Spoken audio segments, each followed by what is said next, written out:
Olá pessoal, comandante Orlando Matos aqui, nosso Conexão Geo número 315, sexta-feira, 13 de dezembro de 2024, trazendo para vocês a síntese da geopolítica dessa semana e, obviamente, a notícia mais importante da semana, a Síria sem Assad. E a pergunta que faço, que deixo até para vocês responderem, se desejarem aí nos comentários: o que vai mudar no Oriente Médio, na opinião de vocês? Né? Qual o peso dessa saída? O que essa saída do Assad, a situação atual na Síria, vai interferir na geopolítica da região? Mas antes de começar efetivamente, eu queria lembrar a vocês que todas as sextas-feiras, a partir das 6 horas da manhã, YouTube, Spotify, Apple Podcast, o nosso podcast semanal. A ideia é trazer a síntese dos fatos mais importantes da semana num podcast todas as sextas-feiras. E ao longo da semana posto várias notícias, tanto no Instagram do Conexão Geo, como no meu LinkedIn pessoal e também os Minuto Conexão Geo que posto no YouTube e no Instagram. Mas vamos lá, vamos falar de Síria. Bom, importante a gente lembrar que Síria é um mosaico de etnias e de religiões. A Síria só se tornou Síria depois da Primeira Guerra Mundial, né? França dominou aquilo ali, aquela divisão entre França e Reino Unido. Ou seja, a Síria é, como o país que nós formalmente conhecemos hoje, é um país novo, um país é um país do século XX para cá.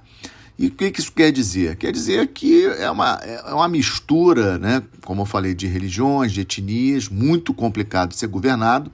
E a família do Assad, o pai dele começou em 1970, em 2000 passou para o Bashar al-Assad, que assumiu em 2000, após a morte do pai, mas teve como grande desafio, a partir da Primavera Árabe, em 2011, aqueles protestos todos que ocorreram em vários países do norte da África, Oriente Médio, e aconteceu também na Síria. E nesse momento, os grupos sunitas, lembrando que o governo da família Assad, ela é alauíta, um ramo do xiismo, que muçulmanos, a maioria dos muçulmanos no planeta, eles são do ramo sunita.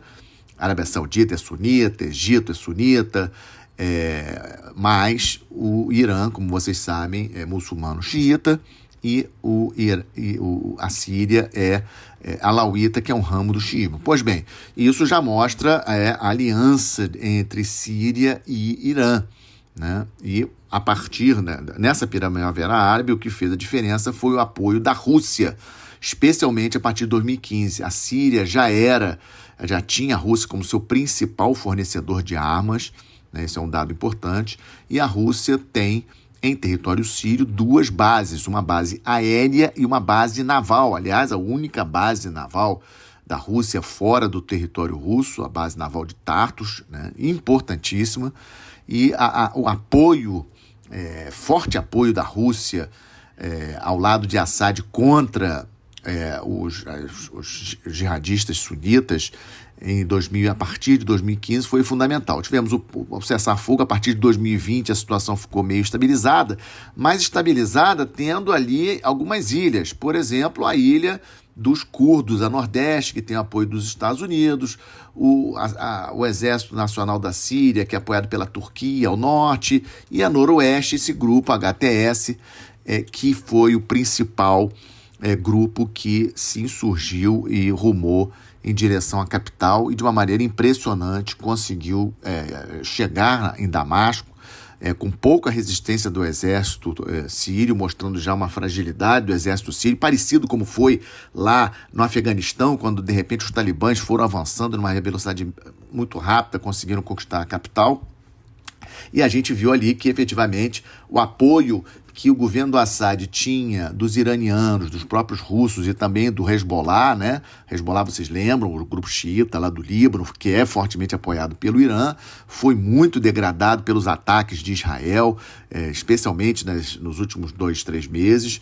Invasão do sul do Líbano, no dia 30 de setembro. Então, o Hezbollah muito enfraquecido, liderança, diversos líderes do Hezbollah foram mortos por Israel, e o Hezbollah não teve como ajudar a Síria dessa vez. Rússia também não ajudou, Irã também não ajudou, e o Assad caiu, fugiu para a Rússia, está lá, e Israel, vendo a situação, né, com medo de onde iam parar aquelas armas do exército da Síria, inclusive as armas químicas, iniciou aí, a partir de domingo passado, uma campanha aí de destruição. As estimativas apontam que atualmente 80% da capacidade militar das armas, aviões, navios, mísseis, estoques de armamento da Síria foram destruídos, 80%, impressionante.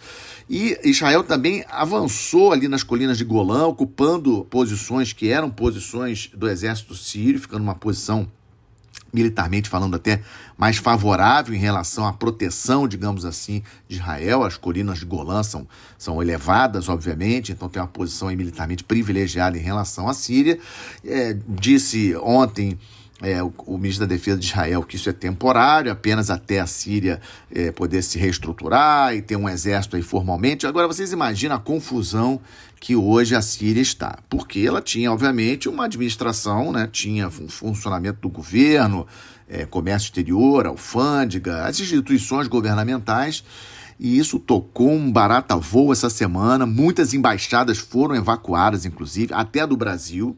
Os diplomatas brasileiros fugiram para o Líbano, né? Foram se refugiar no Líbano porque um medo do que poderia acontecer, problema de falta de energia, vários problemas aconteceram, mas ontem parece que a situação estava melhorando, pelas informações que tivemos, pelo menos na capital Damasco, embora nas outras cidades a situação ainda estava um pouco meio fora de controle. O HTS, ele nomeou, o grupo HTS nomeou o Mohamed al-Bashir como primeiro-ministro transitório até março para tentar conduzir as coisas do governo, e também aí anunciou um aumento aí enorme para os funcionários públicos, porque eles não podem perder o funcionamento do governo de uma maneira geral. Então a situação está muito complicada ainda, tá difícil da gente saber. A Síria, obviamente, muito degradada, são mais de 20 milhões de sírios, a população da Síria. A Síria não é um país pequeno, o dobro de Israel, para vocês terem uma ideia em termos de população.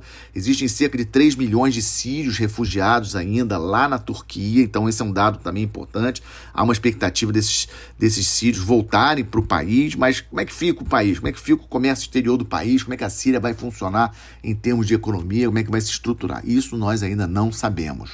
Então, a questão da queda do Assad, por um lado, obviamente, é positiva. Assad era um ditador, torturador, usou armas químicas contra a sua própria população, violando os acordos internacionais, e a saída dele, por um lado, foi positivo, lógico, mas a gente fica preocupado com o futuro do país. Uma Síria desestabilizada, uma Síria em guerra civil, por exemplo, obviamente que causa bastante preocupação para todo o entorno, inclusive para os países ali, Arábia Saudita, os países vizinhos, Iraque, mesmo Israel. Por isso que Israel tomou essa posição aí militar de já sair destruindo a capacidade militar síria e se posicionando efetivamente na fronteira, colinas de Golã ali, para evitar, digamos assim, qualquer coisa vindo por ali.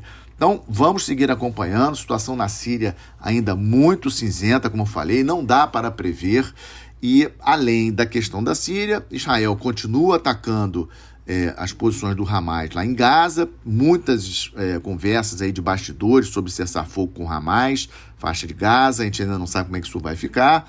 A questão do cessar-fogo com o Hezbollah ali no Líbano, essa semana foi mais tranquilo do que na semana passada, e a novidade ali na região, além da questão da Síria, que é o grande assunto da semana, foi que os Houthis novamente, né, acordaram e resolveram fazer aí um grande ataque sobre 3 navios mercantes dos Estados Unidos que tinham deixado o porto lá no Djibouti. Djibouti, vocês sabem, aquele país pequeno que fica no chifre ali da África, bem perto do estreito de Bab el-Mandeb. Ali tem base dos Estados Unidos, a única base da China fica no Djibouti, tem base da França, base do Japão. 3 navios mercantes, então, dos Estados Unidos saíram, escoltados por contra-torpedeiros da Marinha dos Estados Unidos, e foram atacados pelos Houthis essa semana, nos dias 9 e 10, essa semana, mas, segundo o Comando Central dos Estados Unidos, os contratorpedeiros americanos conseguiram rechaçar os ataques e os navios mercantes conseguiram prosseguir viagem sem danos materiais e pessoais. Impressionante como os Houthis conseguem ainda prosseguem ainda com essa capacidade para realizar esses ataques, ou seja, continuam recebendo armas lá do Irã e isso as forças da coalizão ali não conseguiram evitar. Vamos para o segundo tópico do nosso Conexão Geo 315. O Trump se encontrou com Zelensky sábado lá em Paris. Primeiro encontro do presidente eleito Donald Trump com o presidente da Ucrânia. É um dado muito importante. O Macron promoveu esse encontro. Foi por ocasião, foi um pouco antes da reinauguração da Catedral de Notre Dame lá em Paris.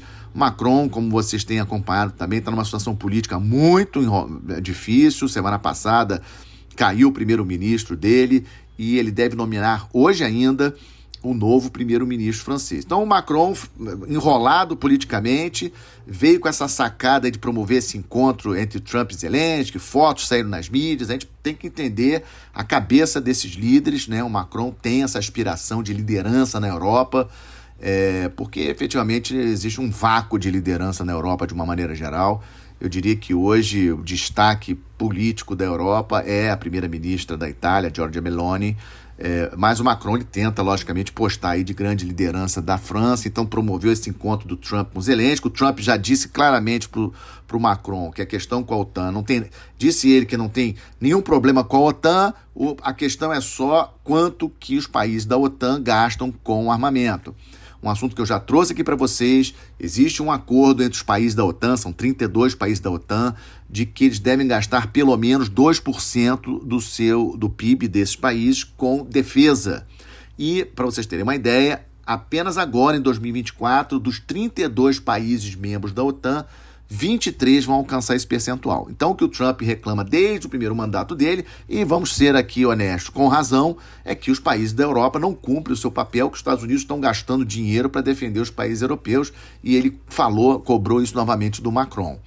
E teve uma reportagem também essa semana do Financial Times da Inglaterra, dizendo que especialmente os países da Europa já estão articulando para, na reunião de cúpula da OTAN, que vai acontecer em junho do ano que vem, em Haia. Todo ano tem uma reunião de cúpula dos líderes dos países da OTAN. A reunião de 2025 será lá nos Países Baixos, em Haia. E parece que, um dado novo, né, parece que vai sair um acordo para que aquele percentual de 2% suba para 3% do PIB. Vejam bem, 3% do PIB. Então, só para a gente avaliar, o mundo se armando, o mundo investindo em novos armamentos, em indústria de defesa, em alta tecnologia, e eu fico me perguntando aqui como é que anda o nosso Brasil nesse quesito. Também em relação ao conflito da Ucrânia, só para atualizar vocês, a Rússia reduziu um pouco o avanço no leste ali essa semana, problema do frio, né? Já tinha alertado isso para vocês, o inverno está chegando, é mais difícil, né, do avanço das forças. A Ucrânia até conseguiu alguns ataques com drones e com mísseis em posições da Rússia, tanto na Crimeia como posições dentro do território russo. E o ponto, a ideia, digamos assim, né, a estratégia da Rússia é tentar avançar o máximo dentro do território ucraniano, conquistar o máximo possível de território, porque o Putin sabe que 20 de janeiro, com a chegada do Trump, ele vai ser forçado a negociar com Zelensky. E aí aquele território que ele está ocupando fica com ele, digamos assim. Mas essa questão exatamente do território, na minha avaliação, é o grande entrave para qualquer negociação entre Rússia e Ucrânia. A Rússia, obviamente, não abre mão de que esses territórios que hoje ela ocupa, esses territórios ucranianos que a Rússia hoje ocupa, cerca de 20% dos territórios ucranianos, fiquem em poder da Rússia. A Rússia não quer abrir mão disso. E, de maneira alguma, aceita que a Ucrânia entre para a OTAN. Então, o Trump não vai ter facilidade para ter aí uma solução de paz. Pode ser que ele consiga um cessar-fogo simbólico, digamos assim, para talvez os próprios Zelensky e o Putin, para dar força, digamos assim, para o Trump, aceitem de imediato um cessar-fogo temporário de alguns dias para as negociações, mas para ter efetivamente uma paz ali na região não vai ser fácil, e interlocutores do Trump nos bastidores essa semana já admitiram que o Trump sabe disso, que não vai ser mais, como ele falou, que em 24 horas ele resolveria esse conflito, né? Vai ser bem mais complicado do que isso. Vamos para o Estamos de Olho? Bom, estamos de olho essa semana, várias coisas que estamos de olho, mas me chamou muita atenção mais um grande exercício naval da China em volta de Taiwan, não previsto. Vocês lembram que esse ano já tivemos um grande exercício em maio, outro grande exercício em outubro, e de repente, no meio dessa confusão toda de Síria, informações de muitos navios de guerra da China em volta de Taiwan. Volto a insistir, a questão de Taiwan é uma questão de tempo. A China vai invadir militarmente Taiwan.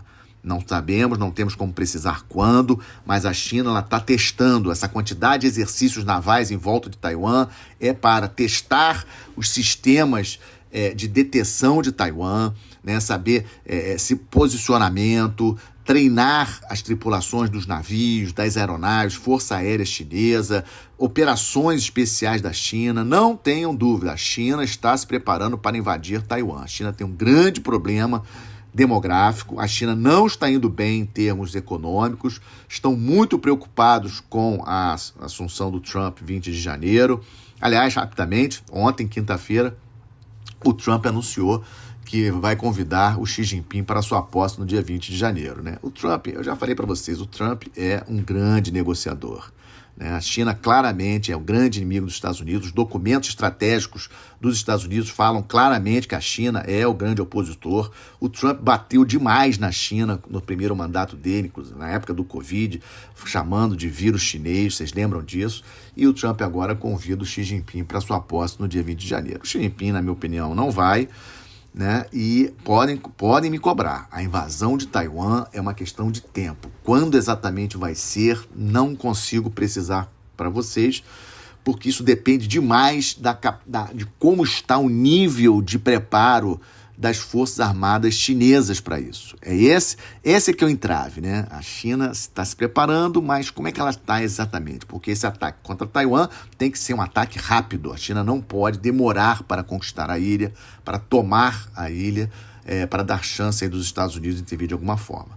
Também estamos de olho na situação da Coreia do Sul. Devemos ter amanhã, no sábado, uma nova votação de impeachment do presidente. O presidente ontem fez um discurso, muita gente esperando que o presidente sul-coreano fosse fazer um discurso renunciando à posição de presidente, mas isso não aconteceu. Ele colocou culpa na oposição pela crise no país. É muita cara de pau, né? Semana passada, 6 horas decretou aí estado de exceção no país, etc., né, foi fracassado, porque o parlamento não concordou, e aí vamos aguardar, estamos de olho nessa votação, mais uma votação, será a segunda votação de impeachment do presidente sul-coreano. Com isso, a Coreia do Sul, uma das maiores economias do planeta, país do G20, importantíssimo ali para digamos assim, para contenção da China. Nos Estados Unidos tem quase 30 mil militares dos Estados Unidos na Coreia do Sul, e fica aí bastante prejudicado. Outro país que seguimos de olho, um dos maiores problemas no continente americano, segue sendo o Haiti. Essa semana, no último final de semana, tivemos um massacre. Somente no final de semana, sábado e domingo passado, 200 pessoas foram assassinadas por elementos de gangues. Ou seja, a situação de violência no Haiti segue muito forte, muito preocupante. Venezuela, o candidato da oposição, Edmundo González, que está na Espanha, refugiado político lá na Espanha, diz que vai regressar à Venezuela para assumir a presidência no dia 10 de janeiro. 10 de janeiro está marcada a posse do presidente Maduro, e o González diz que vai regressar à Venezuela para assumir o governo. Então, é algo para vocês colocarem também na agenda aí, 10 de janeiro, coloquem na agenda com alarme aí de pelo menos 1 dia, 2 dias, porque Venezuela precisamos estar de olho. E para fechar o nosso Estamos de Olho, um dado interessante para vocês em relação, saiu o levantamento de carga transportada, 3 milhões de toneladas foram transportadas na Rota Norte, aquela rota de navegação que passa ali no Ártico Russo, com 97 viagens este ano de 2024. E interessante também que desses 3 milhões de toneladas, 95% comércio entre Rússia e China. E os navios trafegaram ali entre julho e outubro deste ano. Detalhe também, 17 viagens por navios containers, não apenas navios tanque carregando petróleo ou navios gaseiros transportando gás ali das províncias de gás que tem no Ártico Russo. tudo isso para a China. A Rússia já alcançou a marca impressionante de 8 navios quebra-gelo de propulsão nuclear, 8, só de propulsão nuclear. Nenhum outro país do mundo tem navios quebra-gelo com propulsão nuclear, somente a Rússia, e a Rússia tem 8. E estão com a previsão de ter 10 até 2030. Então, é um dado importante e temos que seguir de olho aí no aumento da importância geopolítica do Ártico, especialmente para esses dois grandes atores que estão cada vez mais, digamos assim, unidos, China e Rússia. Vamos para a boa notícia? Bom, hoje, 13 de dezembro, não tenho como hoje não falar do Dia do Marinheiro. O Dia do Marinheiro foi estabelecido em homenagem ao nosso patrono, o patrono da Marinha, o Almirante Tamandaré, um exemplo de marinheiro, de brasileiro. E eu já tenho conversado com vocês, especialmente nas minhas palestras, nas minhas aulas. Na minha avaliação, os grandes problemas que o Brasil tem é a questão das suas instituições. Um país, para ser forte, precisa ter instituições fortes. Então, temos que valorizar as nossas instituições e aquelas instituições que têm problemas, nós temos que tentar resolver. E as pessoas que trabalham nessas instituições têm que tentar fazer o seu melhor para que essas instituições mereçam ser respeitadas. E eu acho que esse, sim, é o caso da nossa Marinha. Tenho 44 anos na Marinha, completo agora em janeiro, próximo 44 anos na Marinha, e eu posso garantir a vocês que a nossa instituição é uma instituição, lógico, como todas as instituições, como todos os seres humanos, temos problemas, podemos melhorar, mas é uma instituição que todos os brasileiros podem ter orgulho. Então, a todos os marinheiros e marinheiras, especialmente aqueles que nesse momento estão a bordo dos nossos navios, lá na Antártica, na Amazônia Azul, nos nossos rios, aqueles que estão guarnecendo os nossos faróis, garantindo a segurança da nossa navegação na costa brasileira, em prontidão nos nossos batalhões e grupamentos de fuzileiros navais, nos hospitais da Marinha do Brasil, em todas as nossas instituições, o meu respeito e a minha homenagem nesse nosso dia. Viva a Marinha, viva o Brasil!